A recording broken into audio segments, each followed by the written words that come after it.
ছোট্ট গ্রাম শিলাঝরা, পাহাড়ের গা ঘেঁষে গড়ে উঠেছে এই শান্ত জনপদ। এখানে আসে না শহরের কোলাহল, আসে না আধুনিকতার ব্যস্ততা। ঠিক এমন এক সকালে আসেন এক তরুণী, তৃণা।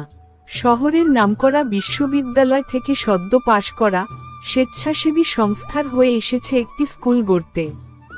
গ্রামের মানুষজন প্রথমে অবিশ্বাস করে, মেয়েটি শহর থেকে এসে কেন থাকবে এই অনুন্নত গ্রামে।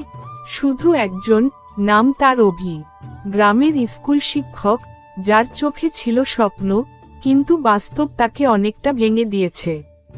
তৃণা স্কুলে পড়াতে শুরু করে, কিন্তু সে চায় নতুন নিয়ম, নতুন পাঠদান পদ্ধতি। অভি একদিন বলে, এই ছেলেমেয়েরা বইয়ের ভাষা বোঝে না, আপনি ওদের হৃদয় বুঝবেন। তৃণা জবাব দেয়, ভাষা না বুঝলেও ভালোবাসা বুঝবে। প্রথম তাদের মধ্যে রোজ ঝামেলা হয়। তবে একদিন এক ছোট্ট মেয়ে রূপা অসুস্থ হয়ে পড়ে। তৃণা রাত জেগে তার পাশে থাকে। সেই রাতেই অভি বুঝে ফেলে, এই মেয়েটি শহরের হলেও তার হৃদয় গ্রাম্য আকাশের মতোই বিশাল। দিন যায়, মাস যায়, অভি ও তৃণার সম্পর্ক বদলায়। সকালে তারা একসঙ্গে স্কুলে যায়, বিকেলে পাহাড়ের ধারে বসে গল্প করে।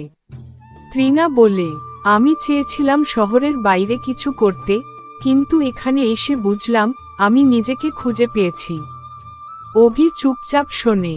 একদিন সে বলে, তুমি একদিন ফিরে যাবে, তাই না? তৃণা চোখ সরিয়ে নেয়।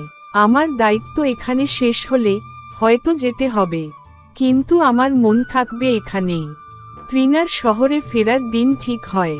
1 মাস পর গ্রামে কান্নার সুর। স্কুলের ছেলেমেয়েরা আঁকড়ে ধরে তৃণাকে। অভি কিছুই বলে না, শুধু জানালার ধারে দাঁড়িয়ে থাকে। তৃণা ভাবে, তাকে বলবো, বললে কি সে আমায় ভালোবাসবে? শেষ দিন অভি চুপচাপ এসে তৃণার হাতে একটি চিঠি দেয়। তৃণা জিজ্ঞেস করে, তুমি চিঠিতে কি লিখেছ? অভি মৃদু হেসে বলে, যদি থেকে যাও বলবো, যদি চলে যাও তখন পড়ে নিও।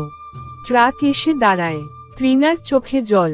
গ্রাম, পাহাড়, মানুষ সব তার আপন হয়ে গেছে।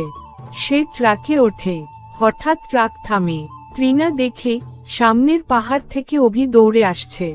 সে চিৎকার করে বলে, তৃণা, আমি পারি না তোমায় না বলে থাকতে।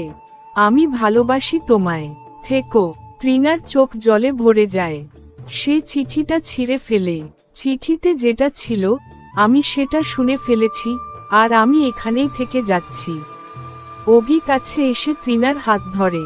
পাহাড়ের ওই পারে তখন সূর্য ওঠে, নতুন দিনের সূর্য। কখনো কখনো ভালোবাসা পাহাড়ের ওই পারে লুকিয়ে থাকে। তাকে পেতে হলে সাহস নিয়ে সেই পাহাড় পার হতে হয়। তৃণা ও অভি পেরিয়ে গিয়েছিল, কারণ তারা জানত, ভালোবাসা থেমে থাকে না, হাঁটে পাহাড় পেরিয়ে হৃদয়ের দিকে। গল্পটি যদি আপনার মনে গেঁথে যায়, তাহলে লাইক দিন, একটি সুন্দর মন্তব্য করুন। আর এমন হৃদয়ছোঁয়া ভালোবাসার গল্প পেতে এখনই সাবস্ক্রাইব করুন আমাদের চ্যানেল। আমরা আপনাদের ভালোবাসাতেই বাঁচি।